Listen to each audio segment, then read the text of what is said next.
During the golden age of piracy, international trade was booming as ships crisscrossed the Atlantic Ocean loaded with precious commodities like spices, textiles, jewels, gold.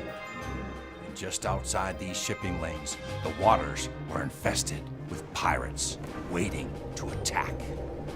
Some pirates were ruthless, greedy, but none were as successful as the Prince of Pirates, Black Sam Bellamy. Bellamy, an English privateer, came to Cape Cod in 1715.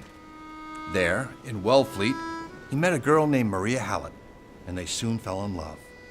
But Maria's parents were weary of Bellamy's ability to earn a decent living.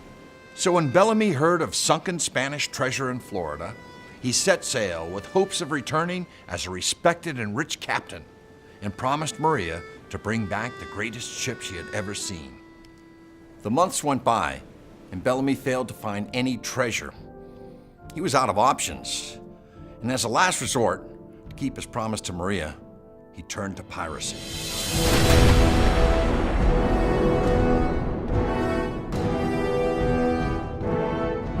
Bellamy joined the pirate ranks of Benjamin Hornigold, a treacherous and deceitful sea captain who treated his crews unfairly.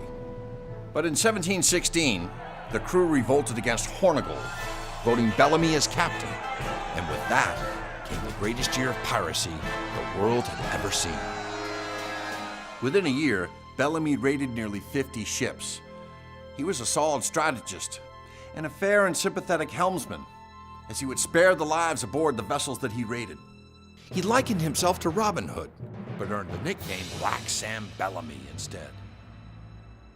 With his crew by his side, and the pirates growing more confident, they set their sights on the newly commissioned Witta, a 300-ton, 102-foot English slave ship, the most advanced vessel of its time. In February of 1717, after 3 days of tracking the ship, the pirates made their move and seized the vessel.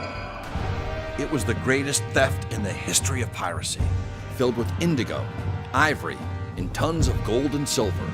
It was more than Bellamy could have ever imagined. True to his reputation, Bellamy spared the crew of the Witta, and he actually gave his own vessel to the captain. But the Witta was now his, and he outfitted his new vessel as a 28-gun battleship.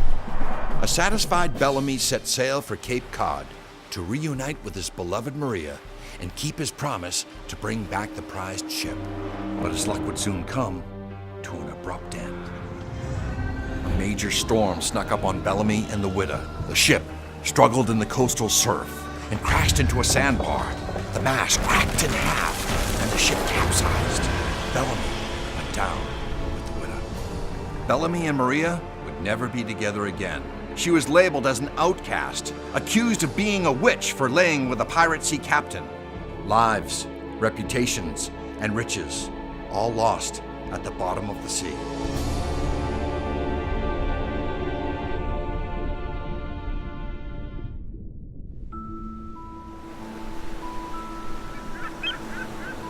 "300 years later, a young Barry Clifford from Cape Cod heard stories from his uncle telling the tale of the Witta and Black Sam Bellamy. Clifford became a sea explorer and used a map drawn at the time of the shipwreck to look for the Witta. By 1980, he began his search, but had little success. Then, 3 years later, Clifford found a bell with the markings of the Witta. This was the first evidence ever found of a sunken pirate ship.